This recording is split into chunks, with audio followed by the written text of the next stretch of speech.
Yo mga idol, kamusta? Sports Talk PH nga pala. Ang laban ni Tapales, pag-usapan natin yan mga idol. Ngunit bago ang lahat ay huwag kakalimutang mag-subscribe at i-click ang notification bell button for more sports talk. So bagamat nga po hindi na binigyan ng panibagong kontrata ng Treasure Boxing promoter Masayuki Ito ang ating pambato na si former 3 Division World Champion Angas ng Pinas, General Casimero, matapos ng kanyang napaka-impresibong panalo via first round knockout kontra kay Saul Sanchez nitong nakalipas na buwan ng Oktubre lamang, ay sinabi nga po ni Ito sa kanyang latest interview na gusto niya daw makitang magtuos si Casimero at ang Mexican former 2 Division World Champion Luis Neri. Paliwanag ni Ito na ang laban daw kasi ng dalawa ay bakbakan ng lakas sa lakas, kung saan pareho umanong susubukan ng dalawa na pabagsakin ang isa't isa. Kaya naman gusto niya daw talaga makita kung sino ang magiging pressure fighter pag nagtuos sila, lalo pat parehong may aggressive fighting style si Casimero at Luis Neri.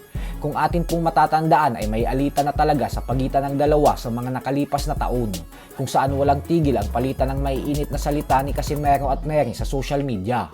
Pareho po kasi silang kumbinsido na kaya talaga nilang inakaut ang isa't isa. Subalit sa kasamaang palad nga po ay kailanman ay hindi nagkaroon ng tsansa na magtuos sila sa ibabaw ng lona. Sa kabilang banda naman mga idol ay lalaban din nga po para sa isang title fight ang isa pa nating matibay na pambato na si former Unified IBF and WBA Super Bantamweight World Champion Marlon Tapales sa buwan ng Abril. Dadayo po ng bansang Cambodia si Tapales upang harapin ang pambato ng Indonesia na si current WBC Asia Super Bantamweight Champion John Jet. May record na 15 wins with 12 knockouts at isang talo lamang. Paglalabanan po ng dalawa ang WBC International Silver Super Bantamweight belt.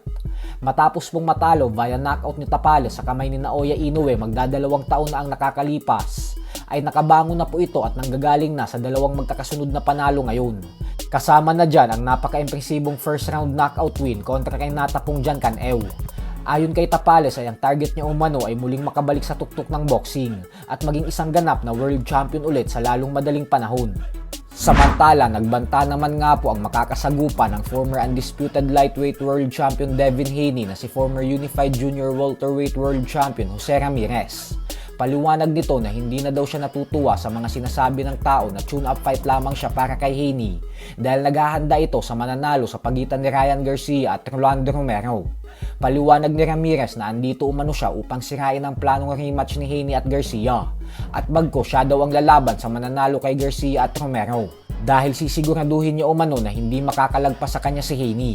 So hanggang dito na lang po muna tayo mga idol. Sports Talk PH, kakaiba ang laban ng mga Pinoy.